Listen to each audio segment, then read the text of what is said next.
جوانی گزری ہے وہ تعلیم کے راستے میں گزری ہے. تعلیم کے لیے آپ نے فاقے کی زندگی گزاری, تعلیم کے لیے بھوک کو بھی برداشت کیا, پیاس کو بھی برداشت کیا, ہر طرح کی پریشانیوں کو برداشت کیا. خود حضور غوث پاک رضی اللہ تعالیٰ عنہ کا یہ قول ہے کہ نبوت کا جو راستہ ہے, ولایت کا جو راستہ ہے, اللہ تبارک و تعالیٰ نے اپنے تمام نبیوں کی زندگی میں, ولیوں کی زندگی میں پریشانی کو رکھا ہے. اگر پریشانی کے ساتھ صبر بھی مل جائے تو وہ بندہ کامیاب ہو جاتا ہے.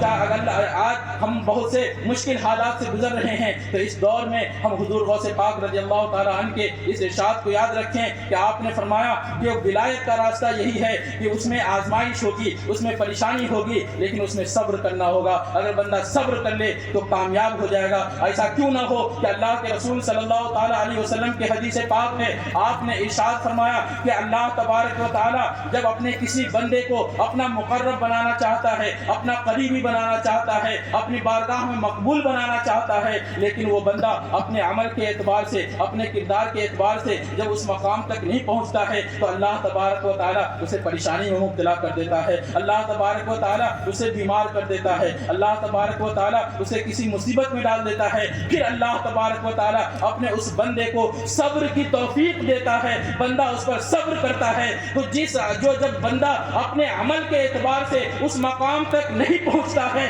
اللہ تبارک و تعالیٰ اس صبر کے بدلے میں اسے وہ مقام عطا کر دیتا ہے. اللہ تبارک و تعالیٰ اپنے بندوں کو یہ مقام عطا فرماتا ہے. اسی طریقے سے آپ حضور غوث پاک رضی اللہ تعالیٰ عنہ کی آگے کی زندگی دیکھیے. آپ کی جوانی کے بعد جب حضور غوث پاک رضی اللہ تعالیٰ عنہ شادی فرماتے ہیں, شادی فرمانے کے بعد آپ علم کو پھیلانے کا کام کرتے ہیں, طریقت کو پھیلانے کا کام کرتے ہیں. 50 سال کے بعد کی زندگی ہے, 33-90 سال کی پوری عمر ہے. اس کے بعد حضور غوث پاک رضی اللہ تعالیٰ عنہ تقریباً 40 سال علم دین کی خدمت کرتے ہیں, حدیث پڑھاتے ہیں, قرآن پڑھاتے ہیں, تصوف پڑھاتے ہیں. آپ کی بارگاہ سے جو لوگ علم حاصل کرتے ہیں وہ شریعت کے بھی امام ہوتے ہیں, وہ طریقت کے بھی امام ہوتے ہیں. علماء کرام نے لکھا ہے کہ حضور غوث پاک رضی اللہ تعالیٰ عنہ کے مدرسے سے جو بچے فارغ ہوتے تھے, ایک سال میں تقریباً 3000 بچے فارغ ہوتے تھے. اور حضور غوث پاک رضی اللہ تعالیٰ عنہ نے 30 سال سے زیادہ علم دین کی خدمت فرمائی ہے. گویا کہ حضور غوث پاک رضی اللہ تعالیٰ جب اس دنیا سے جا رہے تھے تو آپ کی بارگاہ سے فیض پانے والے تقریباً 1 لاکھ لوگوں نے حضور غوث پاک کے بارگاہ سے فیض حاصل کیا. اور اس دور میں جو دنیا کی حالت تھی, پوری دنیا کی حالت کو بدل کر کے رکھ دیا. یہاں تک کہ علماء کرام نے لکھا ہے کہ اس دور میں جب فلسطین پر مسلمانوں کی حکومت آئی, صلاح الدین ایوبی نے جب اسے مسلمان فتح کیا تو ان کی فوج میں اس وقت حضور غوث پاک رضی اللہ تعالیٰ عنہ کی تربیت یافتہ لوگ تھے, اور آپ کے تربیت یافتہ علماء کے تربیت یافتہ لوگ تھے جنہوں نے بیت المقدس کو پھر سے مسلمانوں کے ہاتھ میں دلایا تھا. تو یہ حضور غوث پاک رضی اللہ تعالیٰ عنہ کی زندگی بتاتی ہے کہ جب جوانی سے آگے کی زندگی ہو تو اس میں آپ لینے والے نہ بنے بلکہ دینے والے بنے. ہر اعتبار سے آپ دیں. آپ کے پاس جو علم ہے اس علم کو بانٹیے, آپ کے پاس جو اخلاق ہے اس اخلاق کو بانٹیے, آپ کے پاس جو مال ہے اس مال کو بانٹیے. اللہ تبارک و تعالیٰ نے جن نعمتوں سے آپ کو نوازا ہے ان نعمتوں کو بانٹیے. حضور غوث پاک رضی اللہ تعالیٰ عنہ کی زندگی ہمیں بتاتی ہے. آپ خود فرماتے ہیں کہ اللہ تبارک و تعالیٰ نے میرے ہاتھ میں سوراخ رکھا ہے کہ اگر اس میں تم مال ڈالتے جاؤ وہ بٹتا چلا جائے گا, میرے ہاتھ میں کوئی مال ٹکے گا نہیں. یہ حضور غوث پاک رضی اللہ تعالیٰ عنہ فرما رہے ہیں. آپ نے علم کو بھی بانٹا, آپ نے مال کو بھی بانٹا. آپ کی سخاوت بھی بے مثال ہے, آپ کا حسن بھی بے مثال ہے, آپ کا علم بھی بے مثال ہے. یہ سبحان اللہ کی زندگی ہمیں سکھاتی ہے کہ ہم حضور غوث پاک رضی اللہ تعالیٰ عنہ سے عقیدت رکھنے والے ہیں تو ہم حضور غوث پاک رضی اللہ تعالیٰ عنہ کے نقش قدم پر چلیں. اللہ تبارک و تعالیٰ نے حضور غوث پاک کو نبی پاک صلی اللہ تعالیٰ علیہ وسلم کا پرتو بنایا ہے. تو جس طریقے سے نبی پاک صلی اللہ تعالیٰ علیہ وسلم کی زندگی ہمارے لیے آئیڈیل ہے, حضور غوث پاک رضی اللہ تعالیٰ عنہ کی زندگی ہمارے لیے آئیڈیل ہے. ہم حضور غوث پاک کی زندگی کو پڑھیں اور ان کی زندگی کے مطابق ہم اپنی زندگی بھی گزاریں. آپ کی تعلیم میں سے یہ تھا کہ تم کبھی قسم مت کھاؤ. آج ہم اپنا حال دیکھیں, چھوٹی چھوٹی بات پر قسم کھاتے ہیں. آپ نے فرمایا کہ ہمیشہ قسم کھانے سے بچو چاہے وہ سچی قسم کیوں نہ ہو ہمیشہ سچ بولو اور آپ نے فرمایا اپنے کسی نیک عمل پر اتراؤ مت بلکہ اعمال کا جو دار و مدار ہے حسن خاتمہ پر ہے اگر تم نمازی ہو نماز پر مت اتراؤ اگر تم زکوٰۃ ادا کرتے ہو مال خرچ کرتے ہو اس پر مت اتراؤ اپنے کسی نیکی پر مت اتراؤ بلکہ ہمیشہ حسن خاتمہ کی دعا کرتے رہو تو ہم قادری غلام ہیں ہم اس حضور غوث پاک کی ان تعلیمات کو اپنی زندگی میں نافذ کرنے کی کوشش کریں اللہ تبارک و تعالی ہمیں حضور غوث پاک رضی اللہ تعالیٰ عنہ کا سچا غلام بنائے اور حضور غوث پاک رضی اللہ تعالیٰ عنہ کے غلامی کے تعلق سے مارحلہ کے شہنشاہ یہ کہتے ہیں غلام غوث بے کسو مستر نمی مانت شب دیگر نمی مانت جو غوث کا غلام ہوگا وہ اگر آج پریشان ہے تو وہ کل پریشان نہیں ہوگا بے شک سبحان اللہ سبحان اللہ سبحان اللہ اس امید کے ساتھ حضور غوث پاک رضی اللہ تعالیٰ کے غلامی میں بن جائے کہ آپ کی جو غلامی ہے ہمیں دنیا میں بھی کام آئے گی ہمیں آخرت میں بھی کام آئے گی تجھ سے در سے سچ سے مجھ کو نسبت گلے میں بھی ہے دور کا ڈورا تیرا اس نشانی کے جو سگ ہیں نہیں مارے جاتے حشر تک میرے گلے میں رہے پٹا تیرا السلام علیکم ورحمۃ اللہ وعلیکم السلام ورحمۃ اللہ